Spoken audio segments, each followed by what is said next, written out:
Hello and welcome to our studio show here, round 7 of the FIM MXG Motocross World Championship, or MXGP World Championship, I should say. We're at Talavera de la Reina in Spain, and a great circuit, the first time we've been here in 14 years. A little bit warm outside as well. My guest is here, Jeffrey Herlings. We'll talk to him in just a moment, but before we go any further, let's look at what happened at Valkenswaard 1 week ago, the MXGP of the Netherlands. Here's some highlights from MX2 Race 2.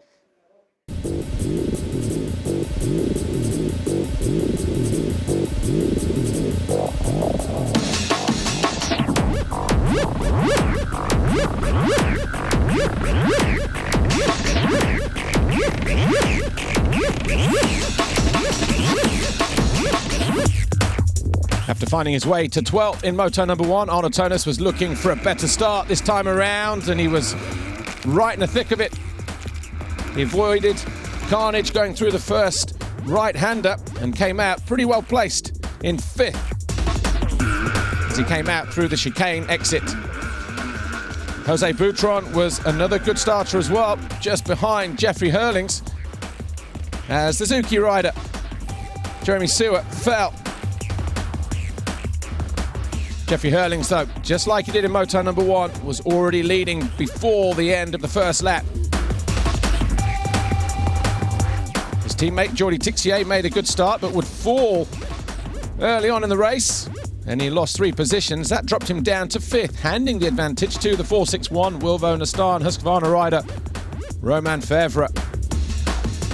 Arno Tonis was behind his teammate, the 122 Dylan Ferrandis, and the 2 CLS Kawasaki Monster Energy riders were involved in an intense battle that also included the 461 of Romain Fevre, which was to be the battle of this second MX2 race.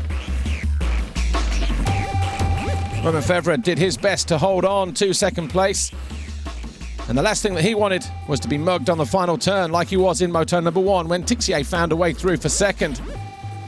It's going to be much harder this time around, though, as the 2 Kawasaki's were tripping each other up. It gave Romain Fevre just a little bit of breathing space on and off, but Jeffrey Herlings, just like in Moto number 1, came home. He was victorious in the 2nd race. Tonis was 2nd, Fevre was 3rd, and this was the battle on the final lap, final turn. Arno Tonis finding a way past Dylan Ferrandis and Romain Fevre, and that was how Tonis came over the line in 2nd in what was an intense battle. So Herlings takes the overall then, Fevre 2nd, Tixier 3rd, with Guyot 4th, and Jeffrey Herlings is the new championship leader after winning here in the Netherlands. So Jordi Tixier then, 3rd overall, back-to-back podiums for him, 2nd podium of the year as well for Romain Fevre. He was on the podium, 3rd overall in Qatar, the opening round, and Jeffrey Herlings victorious again here in Holland.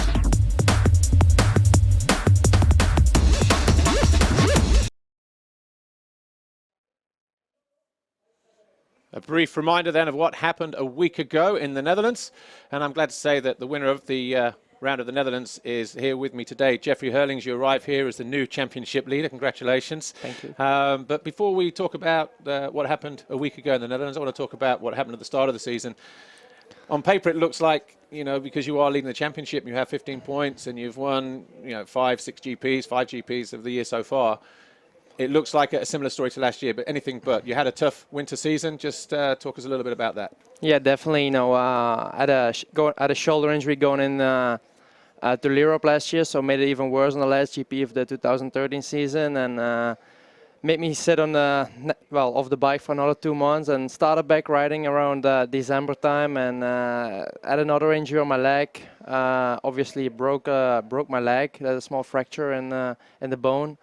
So again, was 2 months out, started riding beginning of February, had 3 good weeks of riding, you know, 1 Qatar, was already better in Thailand again. Came back from Thailand with a virus, didn't ride for 2 weeks, went to a Dutch championship, crashed again out for 2 weeks, didn't race the GP of Brazil. But since then we came back pretty strong. We won the last 3 GPs in a row, so we won 5 of the 6 GPs so far this season, and I hope to just stay out of trouble and not get back to injuries, and hope to rip up the 3rd championship in a row. Well, coming into the first round, I think you had one pre-season race at Hawkstone Park International, which was literally 1 week before the Qatar race. So coming into that, it's fair to say you weren't prepared, 100%, not even close. Yep. And it wasn't the easiest start either, was it? You didn't make a good start in Qatar that first round. I think you got caught in the first turn, almost a crash with Arnold Tonis. I know we have footage of Qatar, so maybe you can just talk us a little bit what was going through your mind, you know, when the gate dropped in Qatar that first round. We see it was obviously a night race. People were saying the light was better this year, so that was a bonus. But just coming in? Yeah, definitely. You know, the light was way better, but you see Arnold Tonis go, you know, have a small crash, and I basically hit him. You see me there on the side. I ride over Charlie, I think, and almost went down. I was like complete lost. Well, you know, there was 2 riders behind me which crashed, but was all the way from last. You know, I had to pick it up, and had only 30 minutes to get back to the front, and just came a few turns short of winning that moto. Almost made it happen, but the second and the first, and obviously won the overall. Were you surprised at how quick Dylan Ferrandis was riding? Yeah, definitely. He made a huge step forward. You know, he was also not easy to pass. You know, the track was kind of one line and was really tough. But you know, he was riding really good at moto. This is pretty close, wasn't it? The final lap between you two guys. Yeah, definitely. You know, I wanted to overtake him, but you know, you see how close it was. It was like less than half a second. So yeah, that was a shame. But we won the overall. That's good. And obviously that wasn't all bad. You came away from there. The win streak had gone because you didn't win the first race, but you won the second one and you were able to pick up the overall victory. So in terms of overall GPs, you know, similar to last year, the streak was on. But, you know, then, of course, Thailand was pretty straightforward. I say straightforward, you know, 2 victories in the overall GP. You didn't go to Brazil. You just touched on it a moment ago, getting hurt in a Dutch Championship race. Just maybe elaborate a little bit more on that. Yeah, you know, as I said, I came back from Thailand, had a virus. You know, something was in the water or on the eyes or whatsoever. So I had a small virus and, you know, was really sick for 2 weeks. And you know, I had a Dutch Championship on the program, so we went there and had a crash right on my shoulder, the shoulder which I've hurt in Bastogne the year before. And, you know, that set me back another 2 weeks off the bike, and we didn't manage to go to Brazil because I was in so much pain. Could you have gone? I think so, yeah. But, you know, when you make those decisions, you know, go in Brazil, you have to decide on the Tuesday before because you have to leave the Wednesday because it's like a 12-hour flight and stuff. So end of all, I think I could have gone because I was on the bike already the Tuesday or Wednesday after Brazil.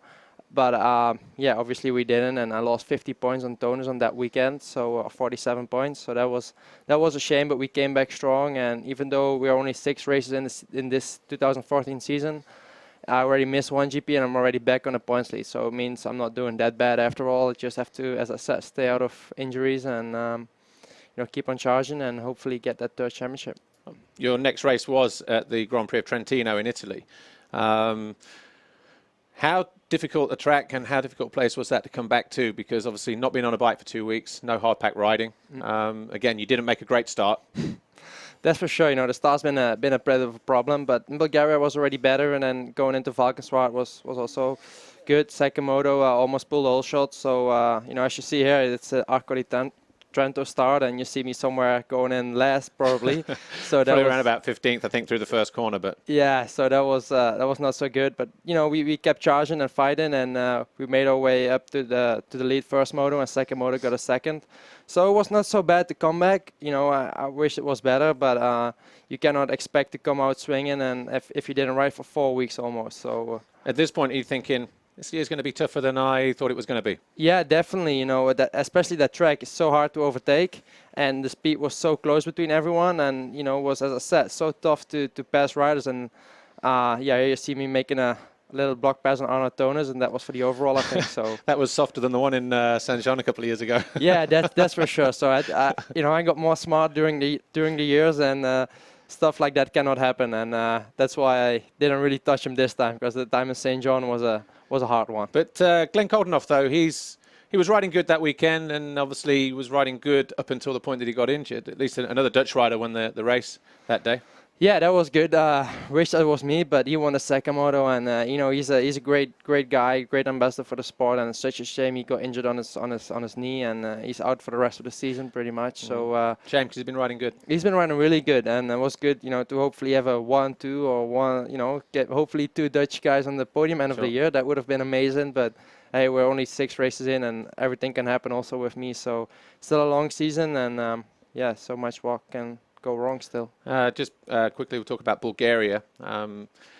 Difficult conditions, very muddy second race, or not as muddy as MXGP, but it was still difficult. But in the first race, you know, you didn't make a great start. You found your way onto the rear wheel of Arno, although you were maybe 4 or 5 seconds behind him. But then suddenly he made a mistake. Do you think he was maybe nervous on that lap, could see that you were closing? Because at that point you did go maybe from about 5 seconds to about 3 seconds within the space of a lap, or down to 2 seconds. You were very close when he made that mistake to capitalize. Yeah, definitely I was on his rear wheel. You know, at the beginning I was struggling with some arm pump, and I came back at the point, you know, of not been riding so much. So track was different this year as well, wasn't it? Yeah, it was. You know, especially it was so much grip, and yeah, the track was really gnarly, but it was good fun. We really enjoyed it, and we came out with 2 moto wins. Not, you know, we didn't ride the way we had to race, but you know, here I have some luck with Arnold going down. But as you see, I was on his rear wheel, and yeah, that gave me the first moto win. When you kind of see that, do you think actually now, after the races in Qatar, the difficulties that you had in Trentino, suddenly you see Arno on the floor and you think, maybe things are starting to change a little bit, you know, coming into my favor? Yeah, definitely. You know, I had so much bad luck, and I mean, Arnold had so much bad luck either. You know, he's been not racing almost for 2 years with injuries, so he knows what I'm talking about. And you know, I had that now for like 6 months, always bad luck, but we hope to turn things around, and that's what we're trying to do. And you know, I had some luck on my side. You know, you see in Bulgaria with Arnold going down, but you know, I've proven I'm one of the fastest guys. I've won 2 championships the last 2 years. I'm working on my 3rd one, so I'm still the guy to beat, I think. And you know, the rest is coming closer for sure. Arnold's been going fast beginning of the season, and she was going fast, but I've still won all the races where I race, so it means I'm not that bad. And what about the Netherlands a week ago? Home GP, you were going for 5 in a row. It came off. And I think that GP last weekend was a lot easier than it was 12 months ago after your qualifying crash in practice, and no such dramas this year. Yeah, definitely. You know, the 2013 season, you know, that heat race, I was in the fence somewhere, so that was, and then got disqualified. But this time I made it easy. You know, won the qualifying moto, and then at one of the best gate picks, and then, you know, came out 2 good starts, and just made it happen. Won first moto over a minute, second moto around 45 seconds. So that was awesome, and I really felt strong again. You know, and all the year I didn't feel good on the bike yet, didn't feel strong. Also mentally I was not so strong, but in Valkenswaard I was just going fast, and I really felt strong on the bike, and everything just clicked, and I had so much pleasure in my riding and fun, so hope to have the same this weekend. Do you feel you're riding at 100%, or was it a case of that GP came at the right time for you in the championship, because, you know, you're not 100%, but going home and riding in the sand was going to be an advantage? Yeah, definitely. You know, mentally gave me a boost, you know, to go out and win, you know, twice with such a big lead. That really, you know, give me a big boost for my confidence. But, you know, this is a different track, and different things can happen. And you know, I've got a 15 points lead now. I just want to extend it and get bigger and bigger. And, you know, the competition is strong, as I said. And, you know, guys like Tonus, they've been really stepping it up this year. They're doing a great job. So I have to keep on charging hard and push hard, and, you know, to still be able to be winning every weekend. 36 GP victories. You've never won in Spain. Never. How's the track here, really quickly? Yeah, it's really cool. I think it's really difficult to pass. It's kind of one-line track, so the start will be key. But we're trying to get a good start. You know, if I get a top 5 start, that's like a whole shot to me. So if we get a good start, and then, you know, we'll charge hard and hope to come out with a win. You know, there hasn't been a GP in Spain for a little while, so I'm glad to be here, and hope to make my 37th GP win in Spain. And 2015, when will you or KTM announce your plans for next year? I think we'll start talking about it really soon, and maybe in 1 month or 2 months from now we'll have the final decision. It's not just my choice. I was already said in the press conference a little while ago. It's also KTM's choice a little bit, so we have to speak together and make a decision what will happen in next year. All right, Jeffrey Herlings, Red Bull KTM Factory Racing, thanks for joining us. Before he disappears, though, and we welcome our next guest, Matiss Karro, let's just take a quick look at what happened at the MXGP of the Netherlands. Here's highlights from race 1.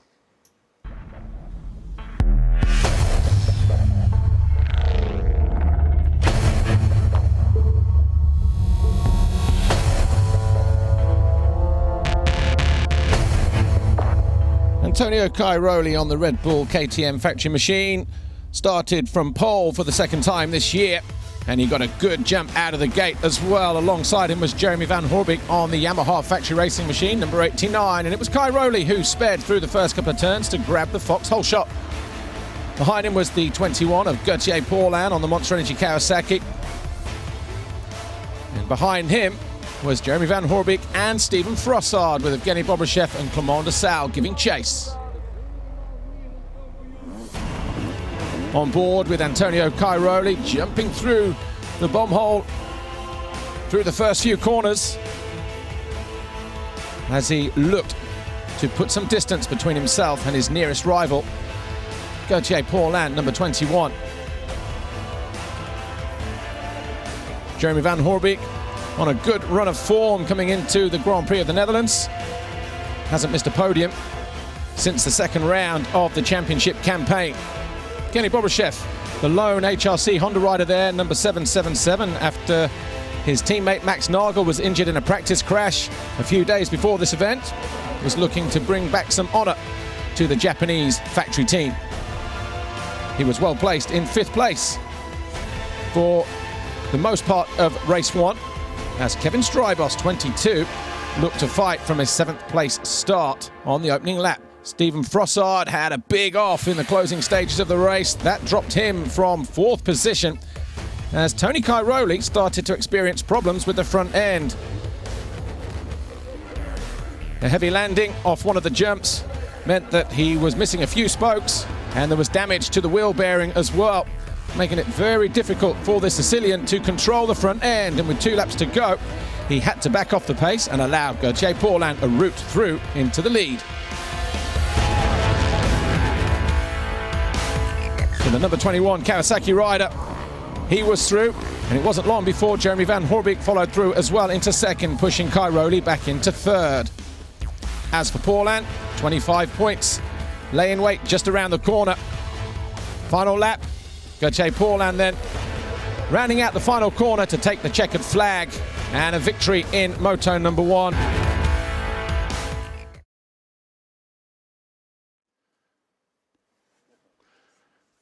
So a quick look at what happened a week ago, MXGP of the Netherlands in race 1. Of course, Gauthier Paulin crashed in race 2. Tony Cairoli won the overall. But my next guest here, riding the Wilvo Forkrent KTM, Matiss Karro. Matiss, good to have you here. You know, once again in the studio show. Just briefly fill us in. How's your season been going, starting with Qatar, Thailand? Yeah, it's been up and down the season now. Some results what I wanted to get, yes, there was in motos, but I didn't get any good overalls what I want to. And like, yeah, in Qatar I had the bike problem. Thailand also, like my mistake, which caused the bike problem again. But you had a collision as well with Strybos, I think, in the one race in Thailand. Yeah, but you know, that's racing. Or Qatar, I think it was. Yeah, Qatar it was. And then, yeah, I had a couple good second races, but not what I wanted. But still, the long season is in front of me, and yeah, gonna change that. Well, Matiss is riding 350 KTM in the World Championship, but he rides a 250 in the Maxxis British Motocross Championship at home. When you made that decision, you probably thought it was a good idea, but now you're swapping from 250 to 350. What are your thoughts? Do you think, actually, I should have just concentrated on one, either the, you know, just the 350, because you can't ride in 250 now anyway, can you, in World Championship?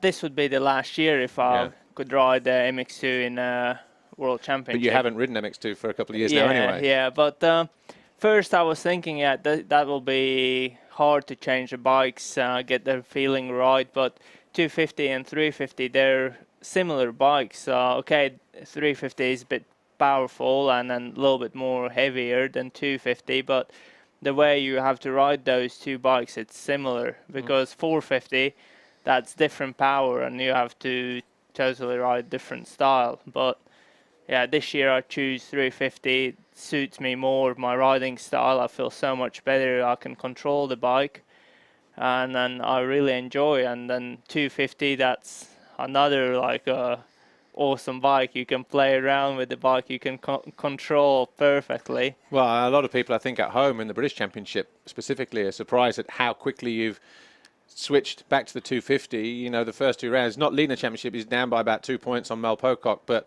you know, you have more race wins than anybody else, 4, I think, or certainly, you know, you won the first 2 at the first round and then had a crash, and then you won a couple and then had a crash. So Yeah.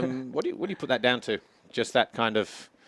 Just, yeah, I don't know, my head's wrong or something, but yeah, first 2 motos I win, the third moto 3 crashes and finish whatever place I was, and just disappointing.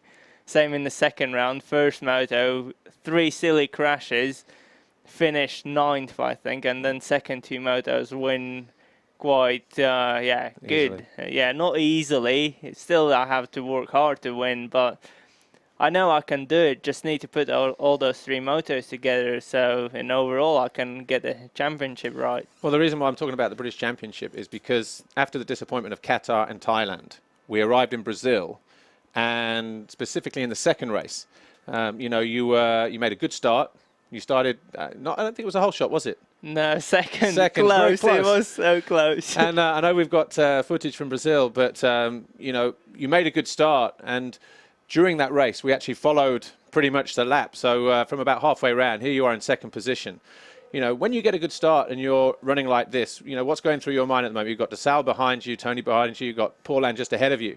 But here you were looking great. Eventually you finished down in 8th or 9th, I think. But, you know, you weren't afraid to attack these guys, were you? No, it's, you know, that's awesome feeling. Like when you're in right there, there's no mud or stones coming in your face. You can see the track clearly, and then yeah, it's awesome feeling. Okay, I don't have the speed right there, but if I get more good starts, the speed will come automatically, and then just need to get more good starts. Do you think when you were running up front in this second race, you think that came as a result of maybe picking up a bit more confidence after what happened riding at home, winning races, particularly the first round? Definitely. Because this would have came after the week after the first round of the championship, wouldn't it? Yeah, definitely. Yeah.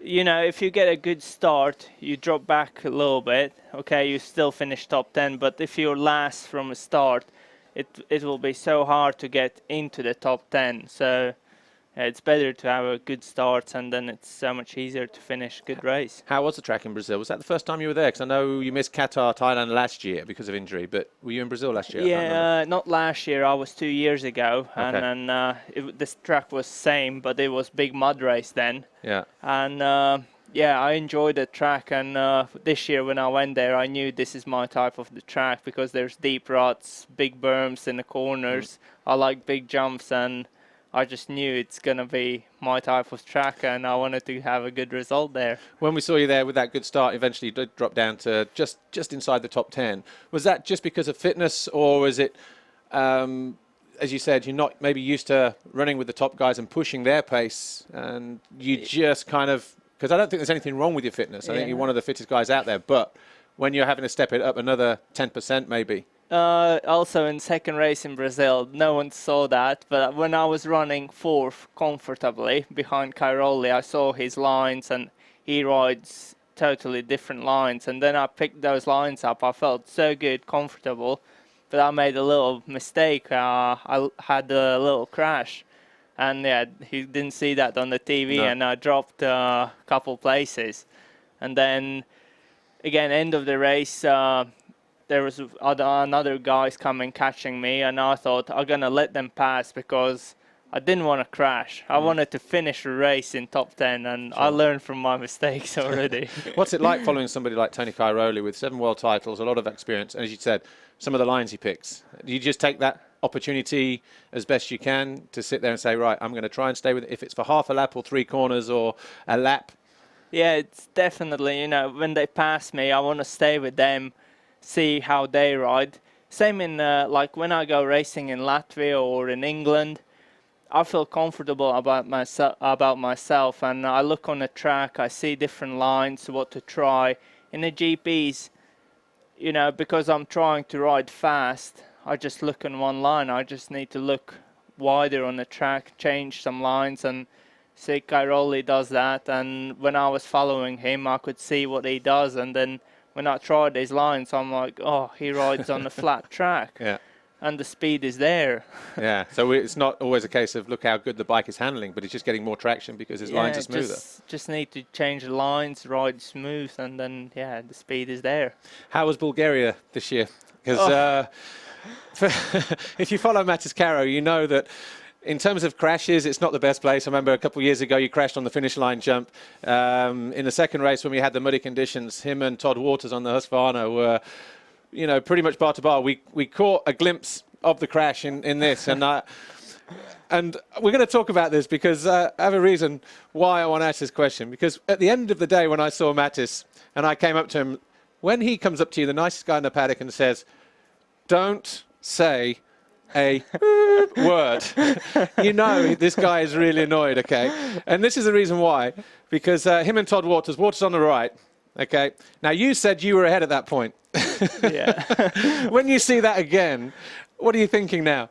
No, it's, you see only that thing. But like lap before, I passed Max Nagel in the whole section. It was like already from first downhill. Yeah. I changed lines and everything. I done exactly the same with Todd Waters, but he was a bit quicker in that corner, and we got together. And I didn't want to let him pass. He didn't want to let me pass. Yeah. So we went down. Fair enough. But after the first crash, there was something stuck in my front brake. And that was immediately afterwards, wasn't it? Because when we came back we saw the crash, then we disappeared, followed something else. And then the cameras came back down to you on the floor. Like, what's happened here? And it looked like you jumped short. But as you said, there was a problem with the front wheel or the front brake locking on as a result of the crash. You know, it was like 400 meters after the first crash. And I took off. And then in air, when the front wheel blocks, the steering just goes sideways, landed.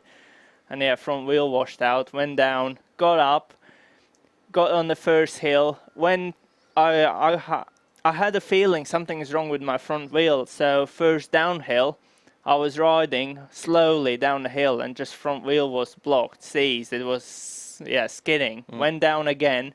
And then there is a big uphill. And there I barely got up, and one marshal even shouted at me and like, "What are you doing? You're not riding on a track." I was like, "Just shut up." Yeah. That's when you know Matiss is frustrated, when he just says, "Please shut up." The most polite way of telling people to go away as well.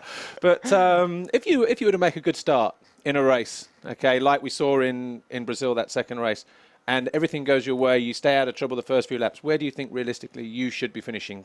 Top 10? 6 to 8, 5th, what? Just in an ideal situation.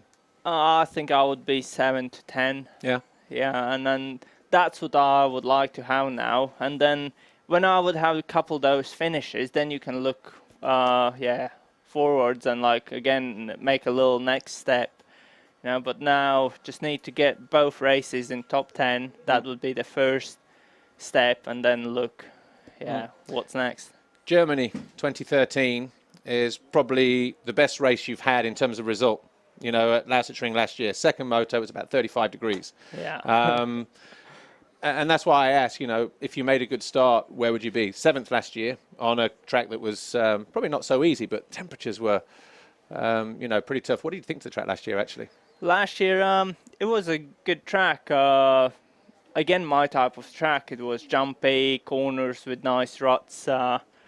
And then, there I just, from the start, I got one rhythm and I kept all the race. And but you didn't make a great start, did you, in the second race? No. You came through. I think you and Bracker, he was a little bit behind you, but you were the only guys that were pushing through. Yeah, I think I was around 15th place in that race from the start, but still I had good lines. I saw some riders get tired. I was like, oh, I feel good. Yeah. I can pass them. And then, like I say, nothing wrong with your fitness. And when you get a rhythm, everything sort of works out. So first time here in Talavera? first time over here, and track looks awesome. Something more natural, like hills, up and downs, and yeah, not so many jumps like in all the other tracks. Yeah. And I quite enjoyed the track. Yeah, it's the first time we've been here in 14 years, unbelievably. So, you know, so what are your expectations then this weekend? I guess it's going to depend on the starts. Yeah, I had a look on the starts, and yeah, the start rate is pretty fair. So my bike is running awesome. The team worked so hard this winter on the bikes, and yeah, I'm happy how it goes, and I can have a good start. You see, in Qatar had a whole shot, and Brazil I was second in the start, so bike already proved himself that it can get a whole shot. So hopefully gonna have a good start, and yeah, just need to stay calm in the track, don't make mistakes, and yeah, like I said, I would like to finish top 10. You'll be back on a 250 next week as well, next round of the British Yeah, Championship. then a couple practices in Holland in the sand, 250, and then, yeah, ready for that. And again, I guess, going back to what we said earlier, a good result there will boost your confidence going into the British Grand Prix at the end of May. Yeah, Canada Heights, I like that British track. Matterley Basin, that's also a good track. Last year it was only the first time when I rode there, but I enjoyed. Also big wide track, and should be good. Okay. Well, look, Matiss Karro, Wilvo Fort Rank KTM in the MXGP class. Thanks for joining us here. Thank you. And as I said before, one of the nicest guys in the paddock. And don't annoy him because he's likely to tell you just go away very politely. Hope you enjoy the weekend. Yeah, no thanks. problem. Right, in a moment we will meet our next guest. Just wondering if we've got any cameras outside that picking up on the atmosphere or the track, that kind of thing. But Jackie Martins, as you can see there, the track there just being prepped. But my next guest, a former world champion who has since turned his hand pretty successfully to team management. GM Racing was seen as a breeding ground for young talent, as Valentin Tellier, the European 250 champ from 2008, will attest to. A switch of brand from KTM to Husky for this year was seen by some as a gamble, but as we've seen, it's been anything but. Jackie Martins, welcome to our studio show. How's it been going for you this year? Because I guess some people would have said, you know, maybe a big risk at the start of the year switching from KTM to Husqvarna, which was unproven, but from Qatar, it seems to be working okay so far. Yeah, it's we didn't accept that it was so going well, because we start with the Husky. Everything Husqvarna was completely new. We how you say that? It's the goal was also not that high. It was more to start the season, and when we go around between 5 and 10 was to start a new brand is already really good. But finally now after 5 GPs, 5-6 GPs, it's look really positive. You won your world championship riding for Husqvarna. What's it like being back there as part of the family again? Will be maybe slightly different management now. Yeah, it's like I come home. Yeah. It's I work a long time for the same company with the other team, and that was with KTM. And now with the Husky, it's new people are coming, but still many people I know from the past, and they are also involved. And for me on this moment, Husky is Husqvarna, still Husqvarna. When you get world champion with it, it has something, and that makes it so special. Because world champion you don't get that easy, and How does it work down there? Because obviously last year when the announcement was made that Husqvarna is now part of, let's say, the KTM family, initially the bikes, again, there's people say, yeah, but the Husqvarna is just a KTM. But I know that the plan is to make that brand, its own brand, isn't it? Initially it's a good starting point. But how does it work there in terms of you guys with the R&D, the development of your own factory parts, and compared to what we have just next door, KTM? Yeah, it's we work our own way with our own experience. For sure, we start from a very good base, and that's why we have also new people. What I as told before, and it's but yeah, the group is working very well, and yeah, we have also every GP we make steps, especially with all the new things we get, and yeah, it's the progression continue every GP, and yeah, it's like yeah, what we want. Well, the opening round, you know, I guess you went there with an open mind in Qatar, but while it was tough in the fact that the guys didn't make the best starts, you know, overall it wasn't a bad GP, was it? You must have been pretty pleased with how things worked out. Yeah, well, that was our first job, because when you have a good start, it makes everything so much more easy. Yeah. And on this moment, yeah, we have with Romain, he did a very good job in Qatar, because yeah, he made I think he was like 6-7 in the start, and then he came back to second. And yeah, that is yeah, for first us. race, I think this is. So both guys there, Tonkov 59, you're the rider in the team, Yeah, so Roman Febvre and Alex Tonkov, finishing 5th and 6th in the first race, which not a bad place to start, is it, in the MX2 World Championship?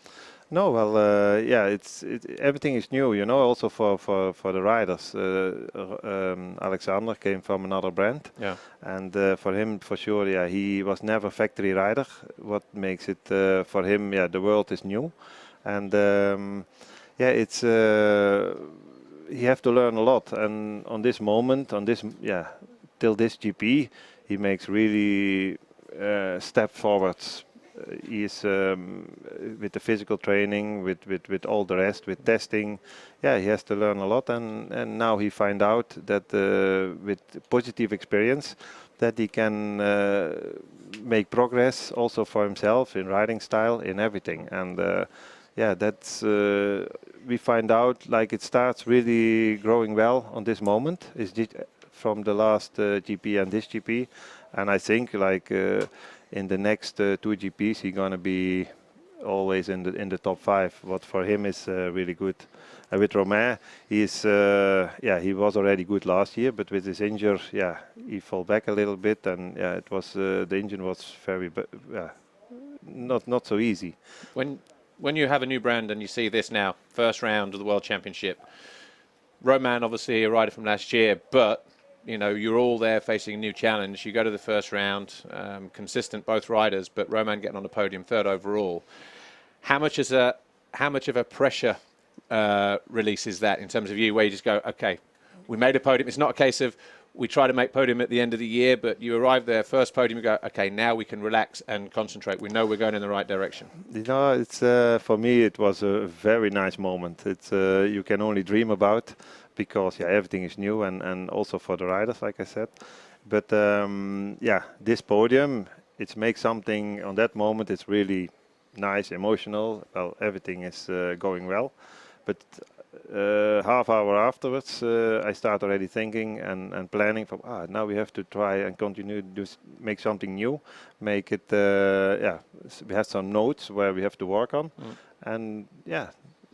You know, the first GP is for everything is new, and everybody can still increase everybody going to increase the speed, and yeah, for sure we have to be always a step forwards, and that's why with all the things together, and all the know-how and all the people around us, we make like very short, I would say that decisions to make everything better and to give the riders more confidence.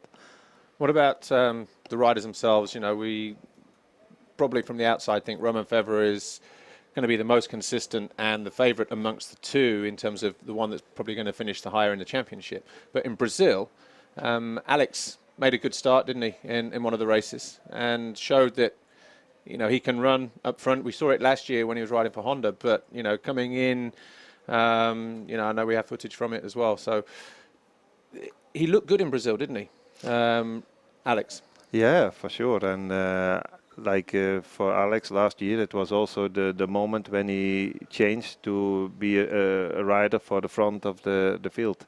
And but this year he did very well. Only just a small crash. I mean, he stayed third for, what, 12 laps in the second race? Yes, and then, but yeah, then Race one. race one, he make a small crash when he was also in this position, and yeah, then he was like, I think, 6, and but still for him it was for us it was really good. But what I was more worried about is like my riders were being like magnets.